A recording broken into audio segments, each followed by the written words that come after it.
Ukraine is rejecting Russia's surrender demand for Mariupol. We're going to bring you the latest developments on this Monday morning, but we're going to begin the hour with video of a rescue in the aftermath of new airstrikes on the Ukrainian capital.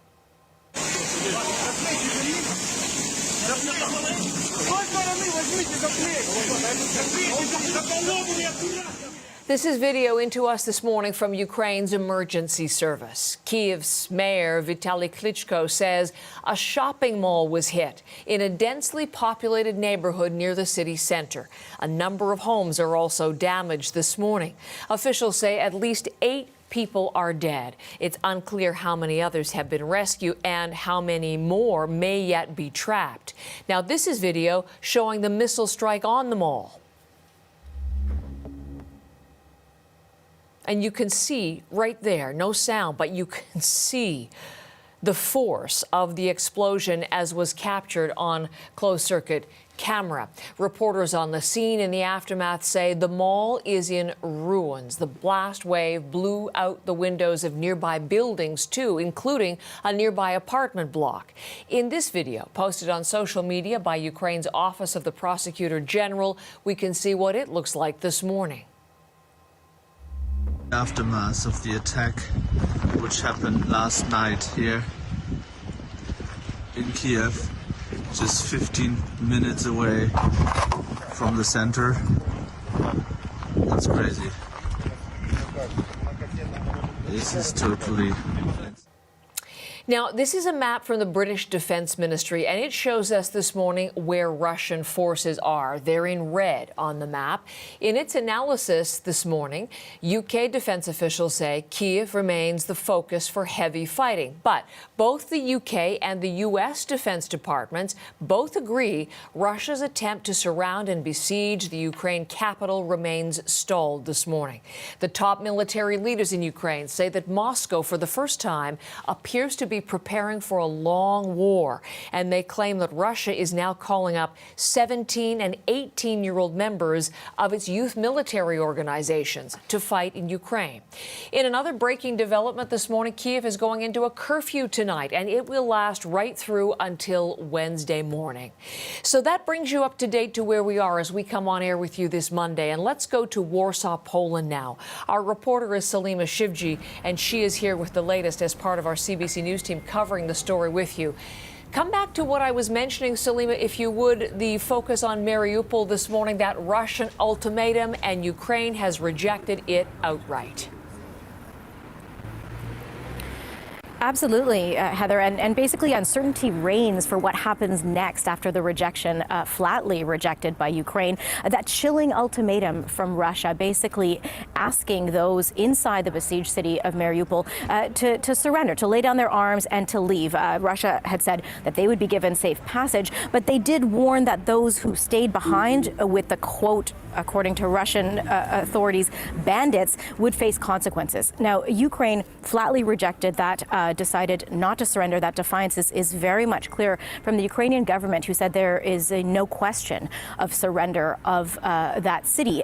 But the conditions inside Mariupol, very much hard to fathom. Of course, 300,000 people are still left trapped inside that city, wondering, sort of weighing the options. Should they try to flee? Should they try to do something? They're running out of water. There's no power. It's very difficult to find food in that city as well. Ukraine's President Volodymyr Zelensky has talked about it. His wife called it a tortured place right now. Just the sense that 90% of buildings in Mariupol are damaged, completely destroyed or reduced to rubble, and there is intense fighting in the streets as people just struggle for food. Reports that some people are killing stray dogs just to get a bit of food. They're just so hungry, calling it hell on earth right now. So where it goes from here is a very much open question with Russian forces fighting in the streets, heavy fighting in the streets of Mariupol, and yet no sign of a surrender from the Ukrainians. Salima, our CBC News teams have been covering the humanitarian crisis, of course, throughout this war. The latest numbers we're getting is about 10 million people displaced. That's all told. Millions have left the country, and more than 2 million into the country where you are today, in Poland. You're there in Warsaw. Tell us about the Polish picture this Monday morning. Yeah, Heather, you can feel it in the streets. There's so many more people here in Warsaw. You can hear the Ukrainian language on the streets. There are long lines outside facilities for free food for Ukrainian refugees. Really, the city of Warsaw is, heaving under the strain of this influx of refugees. There's some 300,000 more people on the streets of the capital where we are. 20% jump in population, and volunteers are helping. There's an outpouring of support for Ukrainian refugees, but they are stretched thin as well. I'm actually just waiting for Warsaw's mayor to speak. He's actually outside a school that is going to be welcoming and preparing for Ukrainian refugees to come here to sign up for school. They do not know how long they'll be staying here, and basically the message from Warsaw's mayor is that Warsaw is going to have to absorb so many students, school-aged children. They're getting about 1,000 a day into this capital city. And so the message from authorities here is that, yes, Poland has welcomed Ukrainian refugees with an open heart. There are a lot of families who are hosting Ukrainian refugees, but he is asking, for help from other European countries, international help as well, to help Poland absorb the vast majority of these refugees, because it's not just about the trauma of where they left, the bombing and shelling in cities like Mariupol or Kharkiv or Kyiv. It's also picking up the pieces of what happens now in their temporary homes as they, stand in long lines to get documents to be able to work here in Poland, to be able to get health care here in Poland. A lot of uncertainty for so many of these refugees, and a city here and city officials struggling to deal with that influx of refugees. Salima, thank you for all of that, and we'll be back to you for more coverage. Of course, Salima Shivji, who is live in Warsaw, covering the Polish angle to this story.